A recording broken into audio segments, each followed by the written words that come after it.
Will you now welcome the winningest driver in hydroplanes, Bill Muncey.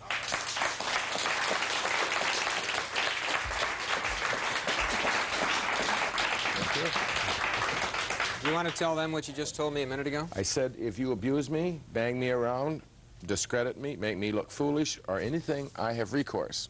What is It's not like recourse? other pigeons that you bring on this show and that you... Tomorrow we are taking him for a ride in an outboard boat that goes like a son of a gun. And in Madison, Indiana this year, I blew a reporter, media person, typical like you, with glasses. Smoked him into the corner and threw him right in the creek. What do you think of that? Is that right? Yes. So don't... Do you have anything you want to say here? Me. Just go right ahead. Just go ahead. I'll just kind of relax here for a minute. Well, I was here when Mrs. Bullitt ran things back in 1902, and it was neat, let me tell you. The same thing still happens, let me tell you that. Bill, we have some videotape from Pasco last week that we'd like to take a look at first, and maybe you can tell us what's going on here. This is from the fourth lap of Heat 2A in Pasco that you won last week. Let's take a look at this and tell us what's going on here.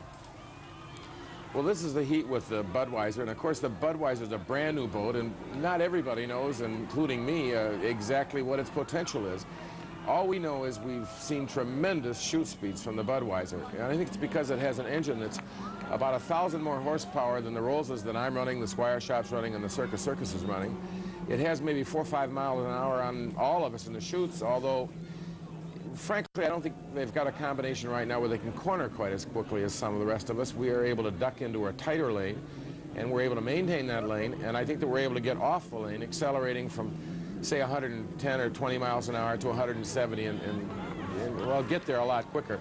Although the Budweiser has just awesome shoot speed. And of course, it's being driven by Dean Chenoweth, who's absolutely brilliant, and it's a lot of fun. We've had a number of heats like this where we've banged each other around lap after lap, side by side, around the country, and I think we've both enjoyed it immensely. Certainly, we're all down there for a serious test, you know, at every event, and that it was a serious test. And I look for the same kind of thing to happen, and certainly involving the Squire Shop and Chip, who is absolutely brilliant also, and the circus boat with Steve Reynolds, and they're running like a son of a gun. So the competition certainly is tighter.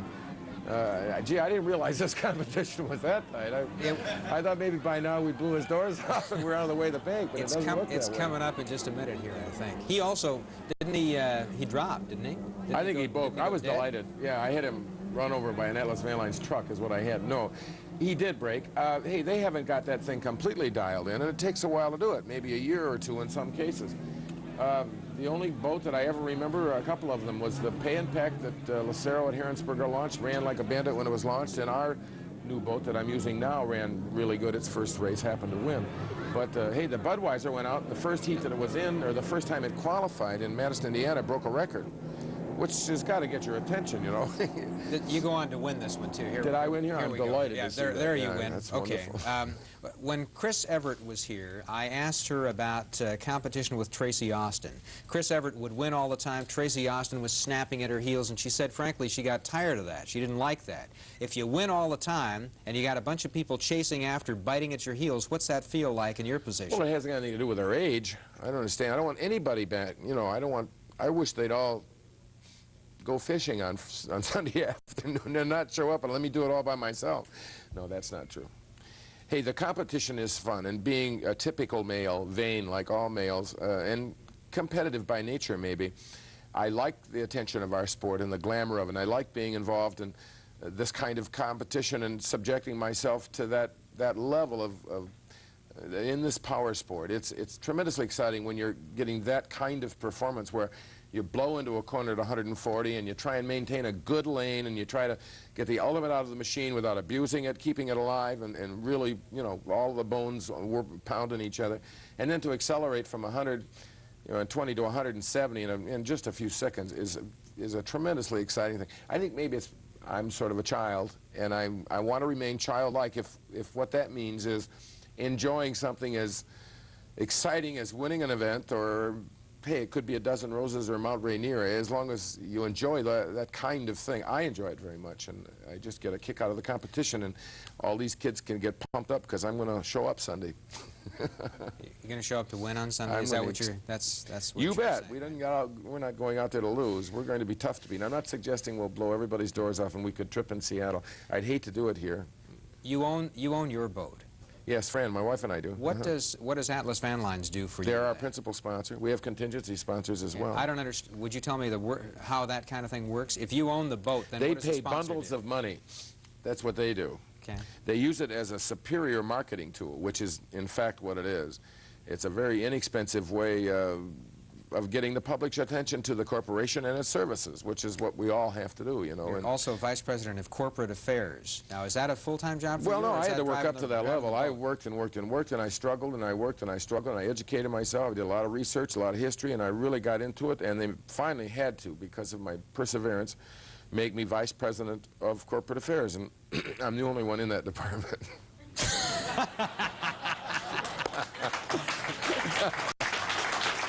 Mike Fitzsimmons will join Bill Muncey when we continue in just a moment. We'll be right back.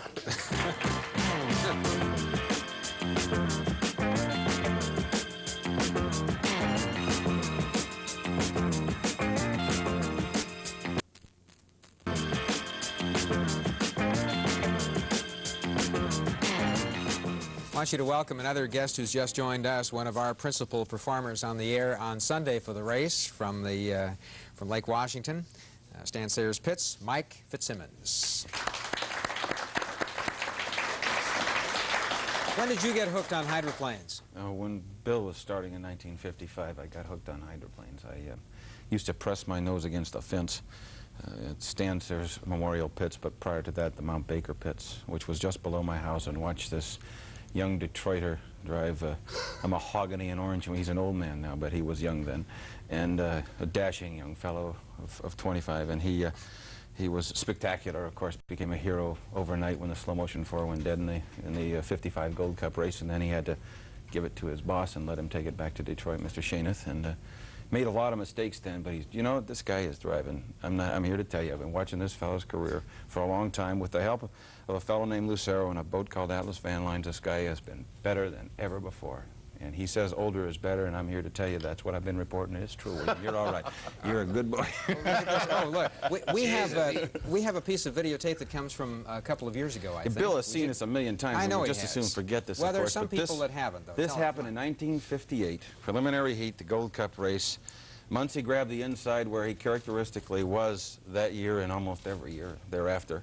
And went charging for the first turn only to discover that his rudder wasn't there anymore. And of course, when the rudder isn't there anymore, there's crew chiefs will tell you boats don't turn, and it didn't. And a Coast Guard boat, fortunately, was there, and the rest is history. I think he's the only fellow since the Spanish-American War to sink a U.S. military vessel in peacetime, but here it comes. The Coast Guard incident in 1958.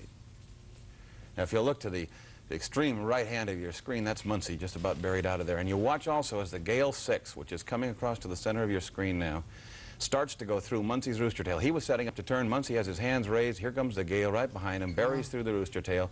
Muncey wasn't turning, obviously.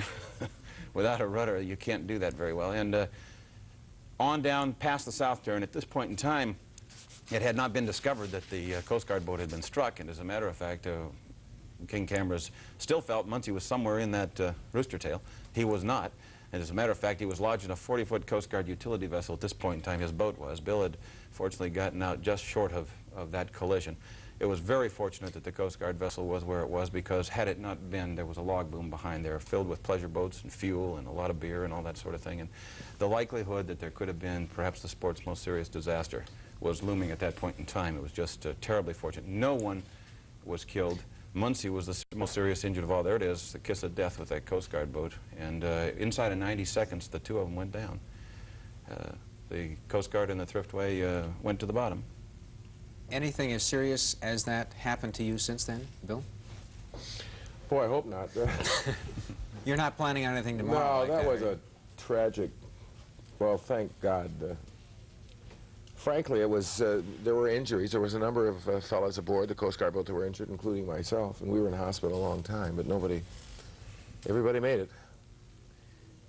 You've got to trust in something bigger than all of us, you know, to blow into that corner in the first place. But the fact that you could blow across it in front of traffic like that at those speeds, and and then hit something like that and impale a boat and prevent what he said could have been a Holocaust with all of those pleasure boats lining the log boom. It was just unbelievable. It was an incredible escape is what it amounted to. I was interested about some of the names that we know getting into and out of hydroplanes. Somebody told me about Guy Lombardo this afternoon, and Warner Brothers with Maverick. People just kind of in briefly and then out again. Well, it wasn't so much Warner Brothers, it was Bill Wagner. Yeah? The boat, of course, Maverick, the television series was quite popular at the time that the Maverick and the Shanty One were quite popular also in the late 50s. And in 1959, the Maverick nailed Bill for the Gold Cup on Lake Washington and pulled it off. And that was Bill Stead driving, the late Bill Stead. He was killed in a plane crash later on. And the Shanty One, of course, was Colonel Rush Slay, and people remember his toilet plunger, his plumber's helper, which whenever he crossed the finish line, he used to wave it. Dick doesn't remember that. You remember Somebody that, called him a William. plumber, and he resented it terribly. And I'm going to tell you something that happened. He got, as a result of that plumber incident, somebody referred to him as a beginning driver, a plumber. Cantrell did it, I think. And believe it or not, Sports Illustrated was just beginning. They took his picture, they put his picture on the front of Sports Illustrated, and he never won a race after that. Ooh, jinx. I don't know. They're here interviewing us this week. I'm not so sure. Any superstitions? Do you have superstitions? Special No. things you carry with you? I'm not bright special enough. things you You wear? gotta, you'd be a pretty imaginative guy or a sensitive guy to be superstitious. I'm not any of those things. I just get up in the morning and I go to work and I drive my little boat and turn left with it always and finish, do the best I can, and take my lovely, beautiful wife friend to dinner. What kind of car do you drive? On the What kind of car do I drive? Yeah, on the road. I don't know. I've been driving a Toyota, to be honest with you, between here and Pasco and back. It's very nice. What do you have there? You mentioned turning left. This particular boat in 1954 didn't, as you remember, Bill. Is that the one that went up on the... Up in the Rose Garden, yeah. Oh. Arto Berto now lives in there. That was you know. Cantrell. Oh. Yeah, that was Cantrell, and it didn't function for him. The boat did not turn left, and it ended up getting beached, which was the famous Rose Garden affair of 1954. We have this, Mike, we have a classic piece of film here. Yeah. That comes from a while back that people never seem to tire of seeing. Would you tell Lou us what this Fagel, is? 1955, Okay. 3 3/4 mile statute, mile course, Lake Washington, up the back chute, lap number 2, first lap 117. Here he comes. And all of a sudden, the boat breaks loose. The air gets underneath it. The boat begins to kite. So it was simple explanation. It flew like a kite. And because of the torque and the right-hand direction of the propeller, the boat sidewindered. There it goes, flipped it right over. Just barely avoided destruction entirely by burying the nose, but it did not. Looking at it slower now, you see it rocks from sponson to sponson, gets completely airborne, and it whips around sideways. Lou Fagel, bailed out right at that point, upside down. Touched the nose for just a moment, fortunately came back flat, raced for another 16 years. By the way, Chuck Hickling, whom you met this evening, drove the boat just a year later as Miss Seattle. So it was... I don't think Lou ever survived that accident. The injury, he never drove an unlimited hydroplane again, and a few short years later he died. Bill, what do you get tired of answering? What's the question people continue asking you that you get Oh, tired I really am getting bored a little with the bit about my retirement and my 50 years old thing. I really, I think it's very nice that they're giving us all attention because I'm 50 and making a big issue out of it, but I don't really think it deserves that much attention. You know, I'm in good shape physically. I got a neat team, and I'm having a lot of fun. And I mentioned last week in Pasco, it's easy to be gracious when you're winning, and it's not, you know, it's easier to have more fun. But hey, I think I'm driving well. I got a great team, and I got great confidence, and I don't believe in psyching, and I'm not sure what all that is, but I think that if it means confidence, I think I am that. I drive very confidently. What's the question nobody ever asks you that you wish they would? Oh my goodness. You know, do I know do I know blues in B flat? If you'll stick around, I may ask you that, okay? If you'll stick around. Tell me somebody told me today that the people who run this boat have their own helicopter here. Yeah. Is that right? Well, that's not uncommon for Really? people to have their own helicopter. Yeah. Bill better look out for this one Sunday, I'll tell you, Why? because these guys have been chasing his transom all season long. Hey, they've been breaking. And, this is the first time in history, Dick, that we've had 4 boats setting world's records. And it's incredible. It's just unbelievable. And they've been running like bandits all summer long. At every race, they've been, if not the fastest qualifier, certainly second fastest, and they've been the fastest qualifier a number of times. We're looking forward to a great race on Sunday. Mike, thank you for joining us. Bill, we have a finale coming up. We have a couple of commercial breaks, and if you'll stay here, we'll be right back with more of Seattle Tonight tonight.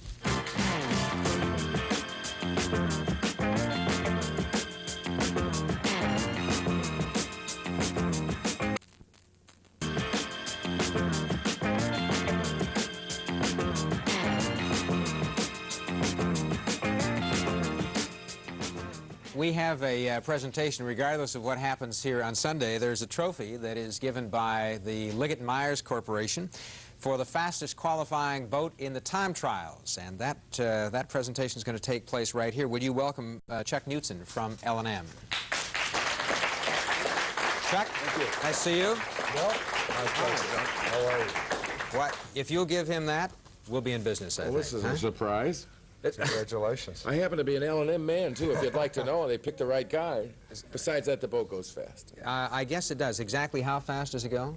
Well, we averaged, set a brand new world's record. We averaged 127 miles an hour on a 2-mile course, which is not too That's shabby. not shabby at all. That is, congratulations. To do that, we had to run into the corners about 145 and come off about 125 to 30 and smoke to 175, and it worked really, really good. Chuck's thanks to you and Seafair. Thanks so much. Congratulations Thank to you. Congratulations. Just keep sending me those cases of L&Ms, please. If you will let me have this, they have something over at the Barney Armstrong machine that they you're would really like gonna to do trade. this thing? Would you do it for You us? didn't even come and practice during the warm-up we had. We had to stay, don't let him in, don't let him in, they said. I'm not in this. I'm just relaxing totally for 9 If o'clock you're going to tomorrow embarrass morning, me, see? tomorrow's recourse time, 9 No o'clock in the embarrassment morning. whatsoever.